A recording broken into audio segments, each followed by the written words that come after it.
Kiara city पहुंचने के बाद आर्थर अपने पेरेंट्स से मिलता है और उसे पता चलता है कि अब उसका छोटी बहन भी है।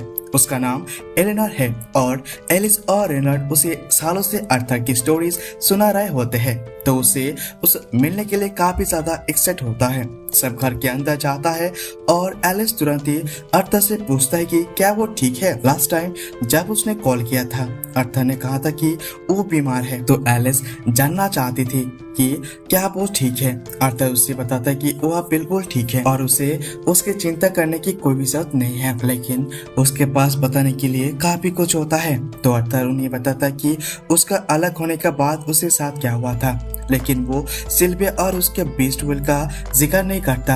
वो बताता है कि कैसे उसकी मुलाकात तेसिया से हुई है, कैसे उसने एल्प कैंडी में अपना लिए इलाज करवाया। एलिस फिर भी पूछता है कि क्या वो पक्का ठीक है, क्योंकि अगर उसकी तबीयत फिर से खराब हो गई तो वो वहाँ से ठीक करने के मुश्किल होगा। आर्थर उससे एहसास देता है कि ऐसा कुछ नहीं होगा, वो उसने बेस्टवेल को बारे में कुछ नहीं बता सकता, इसलिए वो एक कहानी बताता है कि उसका बीमारी इसलिए हुई थी क्योंकि उसने बहुत ही जल्दी अक्वन कर लिया था, जिसका एक माइनर अनस्टेबल हो गया था। आर्थर को पसंद नहीं आता कि उसने अपने पेरेंट्स से झूठ बोला, लेकिन उसके लिए सच बोलना अभी डेंजरस हो सकता है। जब वो खुद स्ट्रांग महसूस ना करे तभी रेनॉल्ड की नजर सिल्विया पर पड़ता है और वो पूछता है कि वो कहाँ से आई है। आर्थर कुछ बताने लगता है और कहता है कि उसे सिल्विया के एक मानाबीस को केप में मिले थे, तो उसे उसका एडॉप्ट कर लिया और अपनी पेट बना लिया। एलेनर को भी इस सिल्वर अच्छा बॉन्डिंग हो जाता है। उसे सब के बाद भी रेनॉल्ड को पास और भी सवाल होता है, तो वो उठकर पूछता है कि आर्थर की माइनर अब की स्टेज पर है। एलिस उससे डांटते हैं कि आर्थर तो अभी अभी वापस आया है और तुम उसे लड़ने की बातें कर रहे हो, लेकिन रेनॉल्ड के लिए तो सिर्फ एक फ्रेंडली कॉम्प्लीमेंटेशन होता है। आर्थर को भी कोई प्रॉब्लम नहीं होता, लेकिन उससे भी जानने की है कि रेनॉल्ड अब जॉब क्या होता है, जितना बड़ा घर अफोर्ड कर रहा है। रेनॉल्ड बताता है कि वो एक हाई एक्शन हाउस में एक सिक्योरिटी इंस्ट्रक्टर है और उसका मोनोर डार्क ऑरेंज टच पर है। आर्थर इस बात से इम्प्रेस होता है क्योंकि ऑरेंज मोनोकोर तक पहुंचने का भी डिफिकल्ट होता है। मोनोस के रेंज ब्लैक से व्हाइट तक होता है और जितना लाइट कलर उतना स्ट्रॉन्ग कोड। रेनॉल्ड एक एजमेंट है, तो वो यूजुअली अपने बॉडी को ट्रेन करता है, लेकिन ये सुनकर सरप्राइजिंग है कि वो अपने मोनो को भी ट्रेन करता है। रेनॉल्ड खुद के ऊपर काफी प्राउड होता है और आर्थर से उसका मोनो स्टेज पूछता है। आर्थर बताता है कि वो लाइट रेड स्टेज पर है।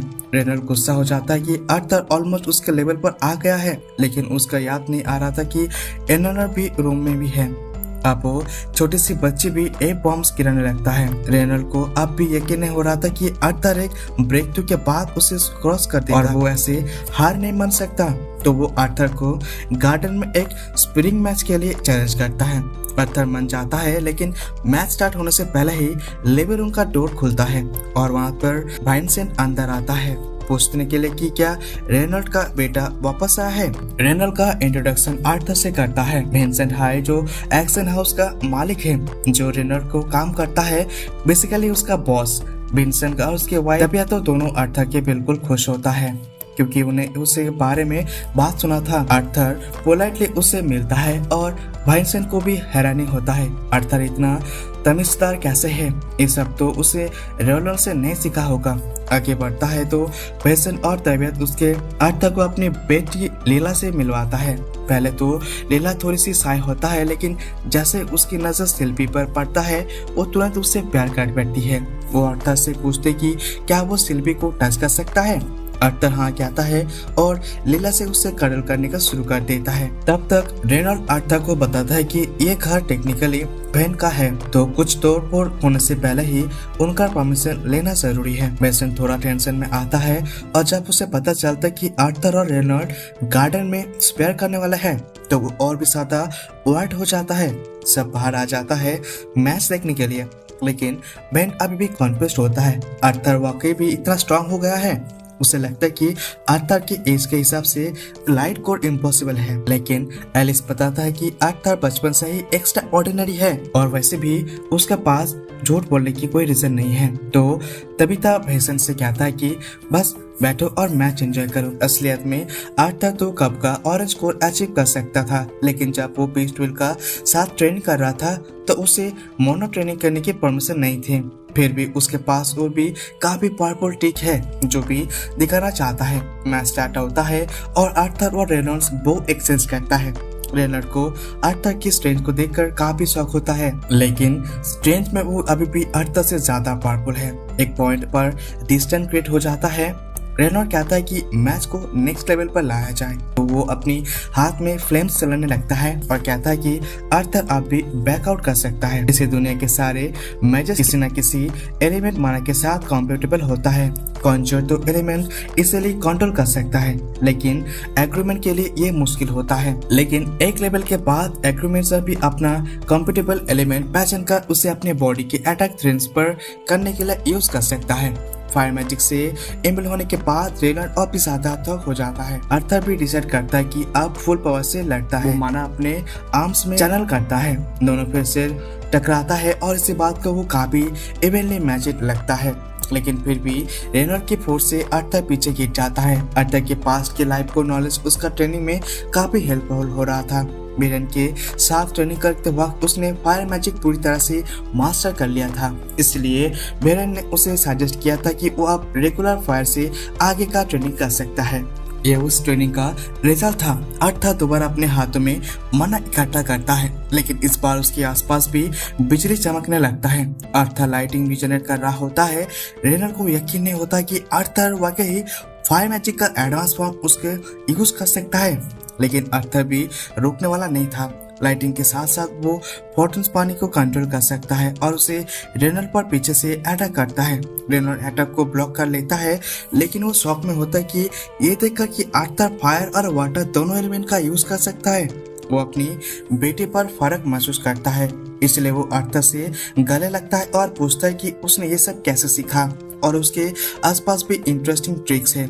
आर्थर बताता है कि उसने अभी भी रिसेंटली लाइटिंग मैजिक सीखना स्टार्ट किया है और अभी वो इससे अच्छा भी कंट्रोल नहीं कर पाता, लेकिन वो प्रोग्रेस कर रहा है। एलेनर भागकर भी फील्ड में आता है आर्थर और रेलन को चेक करने के लिए कि तब तक भेंट और तबीयत वहाँ पर हैंड को खुद होकर देख रहा होता है। शौक है क्योंकि वो नॉर्मल बच्चे से ये सब क्यों नहीं कर सकता। शाम को सब डिनर टेबल पर बैठता है और भेंसन रुकता ही नहीं। आर्थर की तारीफ करते हुए रेनॉल्ड कहता है कि उसे तो पहले से पता था कि आर्थर स्पेशल है, उसने सिर्फ 3 सालों की एज में ही मना यकीन कर लिया था। बेसन को ये बातें अनबिलीवेबल लगता है क्योंकि इस दुनिया का जीनियस भी अराउंड 8 साल में भी मना यकीन नहीं करता है, और वैसे भी ज्यादा जीनियस अपने घर एक्सप्लोर नहीं कर देता जैसे आर्थर ने किया था। रेनॉल्ड जोर से हंस पड़ता है और याद करता है, लेकिन शायद थोड़ा सा ज्यादा ही जोर से हंसे क्योंकि वो कुर्सी भी गिर जाता है। तभी बेसन उठता है और सजेस्ट में करता है कि आर्थर साइरस एकेडमी एनरोल हो सकता है। रेनॉल्ड ने कभी सोचा तभी नहीं था कि क्योंकि साइरस एकेडमी यूजुअली रिच और पावरफुल लोगों का बच्चों के लिए होता है। तभी भीषण से एग्री करते हुए और कहता है कि वो आर्थर से ट्यूशन के स्पॉन्सर भी कर सकता है क्योंकि उसमें टैलेंट है और वो फ्यूचर में कुछ बड़ा करेगा। एलिस थोड़ा हैसनेट होता है उनका ऑफर लेने में क्योंकि भीषण और तबीयत ऑलरेडी काफी मदद कर चुके हैं और अब एडुकेशन का खर्चा भी उठाना चाहता है। ऊपर से आर्थर सिर्फ 8 साल का है और एकेडमी का मिनिमम एज रिक्वायरमेंट 10 साल का है। मेसन कहता है कि उसने ये सब सोच लिया है और अपने काम का नेचर की वजह से, और वो एकेडमी के डायरेक्टर को पर्सनली जानता है। अगर उसे बात करे तो आर्थर के लिए एक एक्सप्लेनेशन मिल सकता है, लेकिन उसे पहले ही बैंड और कुछ भी बोले आर्थर बोल पाता है कि वो किसी भी डिसीजन से पहले उसे भी पूछ लेना चाहिए। आज ही तो उसकी अपने फैमिली से मुलाकात हुआ है और वो उनके साथ थोड़ा टाइम स्पेंड करना चाहता है स्कूल जाने से पहले। फिर वो डिनर टेबल से उठ जाता है और हॉलवेज में वॉक करना स्टार्ट करता है, लेकिन उस घर का लेआउट प्रॉपर्ली नहीं पता। तभी लीला उसे रोकने की कहता है, अगर वो उसे डायरेक्शन में चला गया तो वो बेसमेंट में खो जाएगा। वो कहता है कि आर्थर उसके पीछे पीछे चले। आर्थर के पास और कुछ काटने का नहीं होता है तो वो उसके साथ चला जाता है। लीला उसे एक ब्रेक रूम में मिल जाता है जहाँ पर सर्वेंट्स फ्री टाइम में आता है। सब सर्वेंट्स लीला को वेलकम करता है। वो यहाँ पर रेगुलर आता है जब उसके पास टाइम होता है। आर्थर नया है लेकिन अब सबके बारे में जानता है क्योंकि उसने गार्डन जला दिया था फाइट के दौरान। अर्थर उससे माफी मांगता है लेकिन कोई उसका गुस्सा नहीं होता। लीला मेरे से पूछता है कि क्या ये डक बच्चा है, और मेरे कहता है कि हाँ, लेकिन वो ऑन करता है कि लीला को ओवरमेट नहीं करना चाहिए वरना वो मोटा हो जाएगा। एक मेड अर्थर की बताता है कि लीला जब स्ट्रेस होता है तो यहाँ पर आता है। उसका पेरेंट्स चाहता है कि वो मेज बने, इसलिए वो कॉन्स्टेंटली क्लासेस में होती है। लीला भी मैच पढ़ना चाहता है लेकिन प्रेशर उस पर भारी पड़ता है, इसलिए उसे कभी भी ब्रेक चाहिए होता है। उस रात लेट नाइट अर्थर थोड़ा टाइम अपने पेरेंट्स के साथ स्पेंड करता है। वो लोग अभी भी एक्साइट होता है कि अर्थर को वापस पाके। वो फिजिकली काफी बदल गया है लेकिन अंदर से भी अपने वही है। वो चाहे मैच बने या ना बने, उनके लिए अर्थर हमेशा स्पेशल ही रहेगा। वो बात करना चाहता है लेकिन उन्हें लगता है कि अर्थर थक गया होगा, तो उसे गुड नाइट कहता है। जाने से पहले रेनॉल्ड उसे मेसन के साजिश के बारे में बात करता है। हो सकता है कि वो थोड़ा ज्यादा खुशी लगे, लेकिन वो सिर्फ अर्थर की भलाई चाहता है। अगर अर्थर नहीं जाना चाहता एकेडमी तो उससे ऊपर कोई प्रेशर नहीं है। अगली सुबह अर्थर नीचे भागता है क्योंकि उसके कुछ गेस्ट आया होता है। ट्विन हॉर्न गिल्ड का मेंबर्स को पता चलता है कि अर्थर वापस आ गया है, तो वो उसे देखने आया होता है। अर्थर देखकर खुश होता है लेकिन एंजेला उससे भी ज्यादा खुश होता है और अर्थर को टाइट हग करता है। जब एंजेला फाइनली उसे छोड़ता है, अर्थर बाकी ट्विन हॉर्न मेंबर्स को ग्रीट करता है, लेकिन अचानक से जैस्मिन उसके बॉडी को टच करना शुरू कर देता है। ये थोड़ा अजीब लग सकता है, लेकिन वो बस चेक कर रहा होता है कि अर्थर को कोई परमानेंट चोट तो नहीं लगी। जब वो श्योर हो जाता है कि सब ठीक है, वो भी उसे हक करती है और माफी मांगता है। वो अपने आप को ब्लेम करते कि उसे दिन के लिए जब अर्थर उसने बीच चढ़ गया था, इसलिए वो एक्सट्रीमली लेवल फील करती है और ये देखकर कि अर्थर सेफ है। थोड़ी देर बाद सब सेटल हो जाता है और बातें करते हैं। अर्थर को पता चलता है कि ट्विन्स हॉर्न्स ने कुछ टाइम ईस्टर्न नाम की रिमोट सिटी में बिताया था। वो वहाँ से एक बड़ा जॉब मिला था, लेकिन वो एक कमीशन के लिए कैपिटल वापस आया है। उनके जाने के बारे में सुनकर अर्थर तो रियलाइज होता है कि उसे स्पिन किंगडम के बारे में ज्यादा कुछ नहीं पता और ना ही डिकन काउंटी के बारे में। एडवेंचर बनने के एक अच्छा तरीका हो सकता है दुनिया को जानने का, लेकिन इसका मतलब ये भी होता है उसे अपने फैमिली से दोबारा अलग होना पड़ेगा और वो भी श्योर नहीं है कि वो फिर से दूर जाना चाहता है कि नहीं। और ये था एपिसोड 8 का एंड। जब नेक्स्ट एपिसोड अपलोड हो जाएगा तो मैं उसका भी एक्सप्लेन कर दूंगा।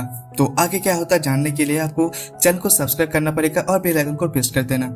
जब भी नेक्स्ट वीडियो आ जाएगा तो मैं अपलोड कर दूंगा। तो चलिए मिलते हैं अगले वीडियो पे। Thank you, tata, bye bye.